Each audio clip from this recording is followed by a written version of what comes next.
student visa လားပေါ့နော်အဲ့လိုမျိုး visa တွေအများကြီးရှိတယ်အဲ့ဒီထဲမှာသူကအလုပ် visa လားပြီးတော့ entrepreneur visa လားနောက်ပြီးကြရင်အလုပ်ရှာ visa ဆိုတာလည်းရှိတယ် job seek visa ပေါ့နော် job seeking job searching သူနိုင်ငံလိုက်တော့အမျိုးမျိုးခေါ်ကြတယ်ဂျာမနီမှာလည်းရှိတယ်စပိန်မှာလည်းရှိတယ်အဲ့လိုခြားနိုင်ငံတွေမှာလည်းရှိတယ်ပေါ့နော်ဒီ Portuguese မှာဆိုလည်း D7 visa အဲ့လိုမျိုးအများကြီးပဲ maybe not sure เนาะတချို့ကကျကျွန်မအများကြီးပြောလို့ရှင်အမှားပါမှာဆိုလို့လေနိုင်ငံအလိုက်ကကွေးတယ်ဟောကျွန်မကကျတော့အဓိကကျတော့စပိန်မှာနေတာပါရှင်အဲ့ဆိုစပိန်နဲ့ပတ်သက်တော့ကျွန်မပို့ပြီးပြောနိုင်တယ်ပေါ့နော်တခြားနိုင်ငံတွေထက်စားလို့ရှိရင်ပေါ့လေဒီလိုမျိုးနဲ့တူတူမှာစပိန်မှာဆိုဘာရှိသေးလဲဆိုရင် digital nomad visa လည်းရှိတယ်ယူရီးယားမှာအရင်ခေတ်စားတဲ့ DTV visa ပေါ့အဲ့ digital nomad ကလေစပိန်မှာလည်းရှိတယ်ဝင်ဘယ်လောက်ရှိရမယ်ဒီဟိုဟာပြီးလို့ရှိရင်သူတို့ government ကဘယ်လောက်အခွန်ဆောင်ပေးရမယ်ပေါ့နော်ကိုမှဒီပုံမှန်ဝင်ဘယ်လောက်ဆိုတော့ဒီ minimum income ရှိရပေါ့နော်ဒီဟာတွေအကုန်လုံးနဲ့အဲ့လိုမျိုးvisa type တွေကတော့အများကြီးပါနောက်ပြီးကျလို့ရှိရင် company ဟို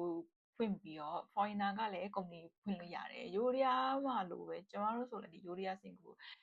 company ဖွင့်ကြတယ်လေဒီလိုပဲဒီမှာလည်း Europe မှာလည်းဒီလိုဖွင့်လို့ရတယ်ဖွင့်လို့ရှိရင်ဒီ visa ကိုပြန်ပြီးတော့ support ပြန်ပေးလို့ရတယ်အဲ့လိုမျိုး visa type တွေကအများကြီးရှိတယ်ဆိုတော့ဘာ visa နဲ့လာမှာလဲဘာအတွက်လာမှာလဲပေါ့နော်အလဲလာမှာလားအလုပ်လာလုပ်မှာလားကျောင်းလာတက်မှာလားကျောင်းတက်တယ်ဆိုလို့ရှိရင်လည်းဒီ scholar နဲ့လာမှာလားကိုယ်တိုင်ထောက်ပံ့ငွေနဲ့လာမှာလားဒါမှမဟုတ်လို့ရှိရင်မိဘဖြစ်စေ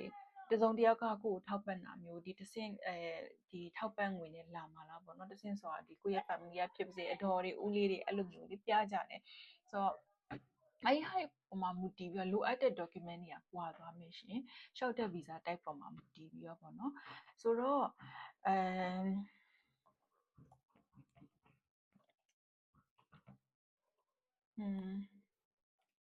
ခဏလေး message လေးဝင်လာလို့ဆိုအဲ့လိုမျိုးပေါ်မှာမူတည်ပြီးတော့သူကဒီအများကြီးကွာသွားမယ်ပေါ့နော်ဆိုတော့လိုအပ်ချက်တွေကကွာသွားမယ်ဆိုတော့ဘာတွဲလျှောက်မှာလဲဆိုတဲ့ပုံမှာမူတည်ပြီးတော့ပြောပြပါရှင်ပြီးလို့ရှိရင်နောက်တစ်ခုကျတော့အလုပ်အတွက်လေ invitation letter နဲ့ခေါ်တာလည်းရှိရလေထားပါတော့ကုမ္ပဏီကကိုယ့်ရဲ့ supplier ကုမ္ပဏီကဒီမှာရှိရပေါ့ဒီ Europe country တခုခုမှာရှိရပေါ့အခါကျသူတို့ကကိုဟိုပွဲတက်ဖို့ဖိတ်တာရှိရလေဒါမှမဟုတ်လို့ရှိရင်လည်းဒီ game လာပြိုင်တာတို့အများကြီးပဲလေအဲ့လိုမျိုးလေဆိုတော့ visa type တွေကလည်းအရင်ဆုံးတယ်ကျမတို့နိုင်ငံအရာဆိုလို့ရှိရင် passport type တွေကလည်းကွာသေးတယ် PV လား BE လား PJ လားဒီနိုင်ငံတွေမှာတော့မရှိဘူးเนาะကျမတို့နိုင်ငံမှာကျတော့ဒီပုံမှာမူတည်ပြီးတော့လိုအပ်ချက်တွေကကွာသွားမယ်ဒီ document တွေကကွာသွားလိမ့်မယ်ဆိုတော့အများကြီးပဲဘလို့ဟိုမေးတယ်ဆိုရင်တော့မှလေဟိုပြောပြလို့ဘယ်လိုပြောမလဲနည်းနည်းကို့အကျိုးအကြောင်းလေးပြောပြီးတော့မေးတာမျိုးอ่ะကြတော့ဟိုကျမအနေနဲ့လည်းပြန်ဖြေပေးလို့အဆင်ပြေရပေါ့နော်နောက်ဆုံးကျမမသိရင်တော့မှဟိုကျမတဆင်မေးပေးလို့ရတယ်ဒါမှမဟုတ်လို့ရှိရင်ညွှန်ပေးလို့ရတယ်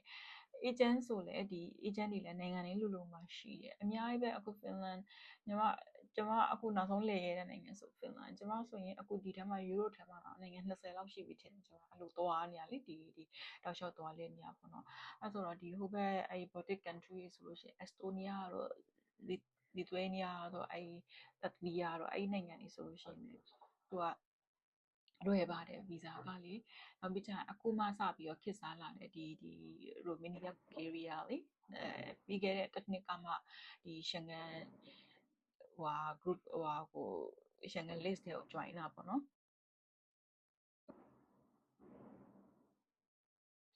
Romania Bulgaria ဆိုလို့ရှိရင်လည်းပြီးခဲ့တဲ့နှစ်ကမှ Schengen တွေကို join တာပေါ့နော်သူတို့နိုင်ငံတွေဆိုလို့ရှိရင်လေ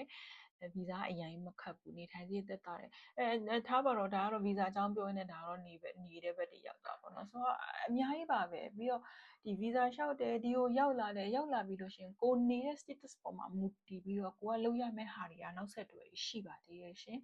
ဥပမာကိုက visit ပဲလာတယ်ဆိုလို့ရှိရင်ဘယ်နိုင်ငံကနေဝင်มาလဲပြီးရင်ဘယ်နိုင်ငံပြန်ထွက်มาလဲတေချာလားကိုမှအပြန်လက်မှတ်ပါရမယ်ရှင်ဆိုတော့နိုင်ငံကိုအနေများမဲ့နိုင်ငံဘယ်နှနိုင်ငံလဲမှာလဲ9နိုင်ငံလား6နိုင်ငံလား3နိုင်ငံလားတစ်နိုင်ငံတည်းလားဒါမှမဟုတ်ရင်ဘယ်နိုင်ငံမှာအများနေမှာလဲဆိုတဲ့ပုံမှာမူတည်ပြီးတော့ဘယ်နိုင်ငံရဲ့တန်ရုံရှောက်မှာလဲမြန်မာမှာပဲရှောက်မှာလားဥပမာမြန်မာမှာပဲရှောက်မယ်ဆိုရင်စပိန်ကကျတော့ consulate ပဲရှိတယ် embassy မရှိဘူးအဲ့လိုမျိုးပေါ့နော်အီတလီဆိုရင်မြန်မာမှာတန်ရုံရှိတယ်ရှင်ပြင်သစ်ဆိုရင်တန်ရုံရှိတယ်ဂျာမနီဆိုရင်ရှိတယ်ဆိုတော့ဒီနိုင်ငံတွေဆိုရင်မြန်မာနဲ့ပို့ပြီး family ဖြစ်တယ်စပိန်တို့ပေါ်တူဂီတို့ကျတော့မြန်မာနိုင်ငံမှာတန်ရုံးမရှိဘူးရှင်ဘန်ကောက်သွားလျှောက်ရမယ်ပေါ့နော်ဒါမှမဟုတ်ဘူး consulate ကနေတစ်ဆင့်လျှောက်လဲရတယ်ဝန်နန် Grand Hotel မှာရှိတယ်အဲဒီ Spain ရဲ့ဟိုပါလေ consulate လေဆိုတော့အဲ့ဒီကနေပြီးတော့တစ်ဆင့်လျှောက်လဲရတယ်ဒါပေမဲ့ဘာဖြစ်မလဲပို့ကြမယ်သူကမှစစ်ပြီးတော့မှသူတို့ကဒီဟိုဘန်ကောက်ကတန်ရုံးလှမ်းပို့ပေါ့နော်အဲ့ခါကျဘန်ကောက်ကပြန်စစ်တယ်ပြန်စစ်ပြီးတော့မှဟိုဒီရဲ့ဟို approval ပေးမှာဆိုတဲ့ခါကျတော့လေအဲ့ဆိုပို့ကြမှာပေါ့နော်အဲဒီလိုမျိုးပေါ့ဆိုတော့ဘယ်နိုင်ငံကိုသွားမှာလဲSchengen visa ပဲအလွယ်မပြောပဲねပေါ့နော်ဒီ Schengen ဟို country list ထဲမှာပါတယ်ဒီ Schengen country ထဲက country တွေထဲကနေပြီးတော့ဒီ29နိုင်ငံထဲကနေအလွယ်ပဲပြောလိုက်ပါတော့မယ်เนาะဒီ29နိုင်ငံထဲဘယ်နိုင်ငံကိုသွားမှာလဲဘယ်နိုင်ငံကနေစဝင်မှာလဲကျွန်မဆိုလို့ရှိရင် Greece ကနေစဝင်ခဲ့တာအဲ့လိုမျိုးပေါ့ဒီဝင်ကိုဝင်တဲ့နိုင်ငံဒီဒါပေမဲ့ Schengen visa ရပြီးရင်ဘယ်နိုင်ငံကိုဝင်เนาะဒါကလေဟိုတချို့အဲ့လို hidden ဟိုဟာလေးလည်းရှိတယ်ပေါ့နော်အဲ့လိုထားပါတော့ဒီဒါပေမဲ့ကျွန်မဒါကြတော့ long term မို့လို့လေလာကြတဲ့နေပြီး student visa နဲ့ long term visa နဲ့လာတာမို့လို့လေကျွန်မ Greece ကိုအရင်ဝင်လိုက်တယ်ပေါ့နော်ပြီးတော့မှဒီ Spain ကိုလာတာပေါ့ဆိုတော့ဒါကတော့ကျွန်မဟိုရဲ့အကြောင်းပေါ့နော်တကယ်လို့ဟိုဒီအခုကြည့်နေတဲ့ဟိုမိတ်ဆွေတွေကလည်းလာမယ်ဆိုတဲ့အခါကျလို့ရှိရင် tourist ပဲဆိုရင် tourist visa ပဲဆိုရင်ကိုကလေဝင်တဲ့အတိုင်းကိုလျှောက်ထားတဲ့ဒီ travel plan အတိုင်းလေကိုပြောထားတဲ့အတိုင်းလေအတိအကျဖြစ်နိုင်တော့ပိုကောင်းတယ်ပေါ့နော် maybe ချင်းတာမရဘူးလားဆိုရပါတယ်အထက်မှာ तू ကဒီ border cross ကလေဘာမှ check point ကဘာမှမရှိဘူးbus တွေပါစီးရင်တော့စစ်တက်တယ်စစ်လီလည်းရှိရပေါ့နော် bus ကတော့တစ်ခါကြာလို့ရှိရင်အဲ trip bus တို့ပါလို့စီးတဲ့အခါကြာလို့ရှိရင်လေဟို passport မပါလို့ရှိရင်ကားပေါ်ပေးမတက်တာလေးရှိတယ်ရှင်ဟိုပါပေါ့နော်ဒီ ID ရှိရဆိုရင်ဒါမှပေါ့နော်ကျမတို့ဆိုရင်ကြတော့ဒီမှာ long term visa နဲ့နေတဲ့အခါကျတော့ဒီ Euro ID ရှိရလေဒီအဲဒီ ID ပြပြီးတော့အခုလေရင်ဆိုရင်လေရင်စီးလို့ရတယ်ကျမဆိုရင်အခုဒီ Euro ထဲမှာသွားသမျှကို ID နဲ့ပဲသွားတာ passport ယူမသွားဘူးဒါပေမဲ့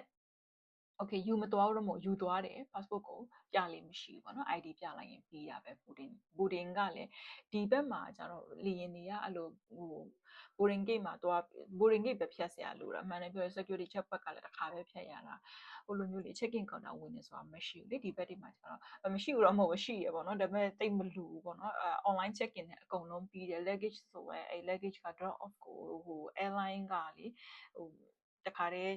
ဒီ drop off လုပ်မဲ့နေရာရှိတယ်အဲ့ check in counter နဲ့ပြီးမှကိုယ့်ဟာကို drop သွားလုပ်ခဲ့လိုက်ရုံပဲအဲ့လိုမျိုးပေါ့နော်ဆိုတော့ဘယ်သူနဲ့မှလည်းစကားတိတ်တောင်ပြောစရာမလိုလေစိတ်ကိုလေဟိုကိုကျွမ်းကျင်တလောက်ပေါ့ကိုလေစိတ်ကိုသိရင်သိတလောက်လေအဲဒီတနားကြီးလောက်စောရပြီလေစိတ်ဖြတ်တာလေ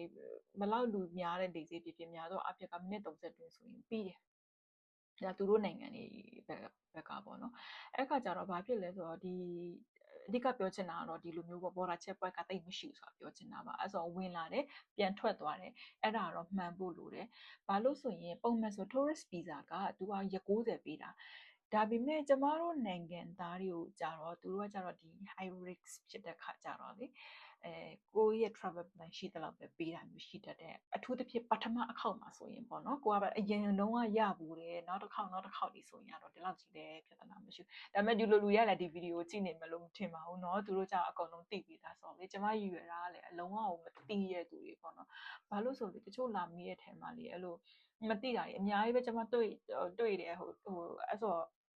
ဒီရပဲတခါတည်းပြောလိုက်တယ်ပေါ့နော်ဒီ Schengen ဆိုတာလေအရွာလေးရဲ့နာမည်ပေါ့နော်အဲ့ဒါကလေ Luxembourg မှာရှိတယ် Luxembourg ဆိုတာအရင်ချမ်းသာတဲ့နိုင်ငံဥရောပမှာဒီ Switzerland လိုမျိုးပဲကျမတို့နိုင်ငံသားတွေနဲ့တော့တိတ်မရင်းဘူးဒီနိုင်ငံတေးသေးလေးနိုင်ငံလေးကတေးသေးလေးအဲ့ Belgium နဲ့ဒီပြင်သစ်နဲ့ဒီ Netherlands နဲ့ဒီကြားထဲမှာပေါ့နော်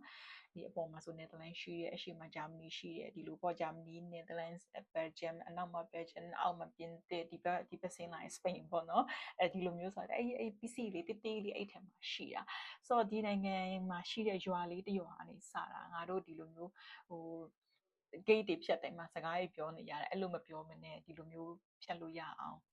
အဲ့တော့ဖွဲ့ကြမယ်ဆိုကနေပြီးတော့စပြီးတော့ဒီ Schengen ဒီရွာကနေစလာတယ်ပေါ့နော်ဒီလိုမျိုးနဲ့ဒီ Schengen ဒီ country ဆိုပြီး group တွေကဒီလိုပထမမှာဒီနိုင်ငံ ဒီလောက်နောက်ကျတော့ထပ် join တယ်အဲ့လို join တယ်အခုနိုင်ငံတွေများလာတာပေါ့နော်29နိုင်ငံရှိတယ်ရှင်ဆိုတော့ Schengen visa ရထားတဲ့သူကဒီ29နိုင်ငံဘယ်သွားလို့ရတယ်ပြီးရင်လေနောက်တစ်ခုကတလက်စတယ်ပြောပြတာပါရှင်အဲ့လိုမျိုး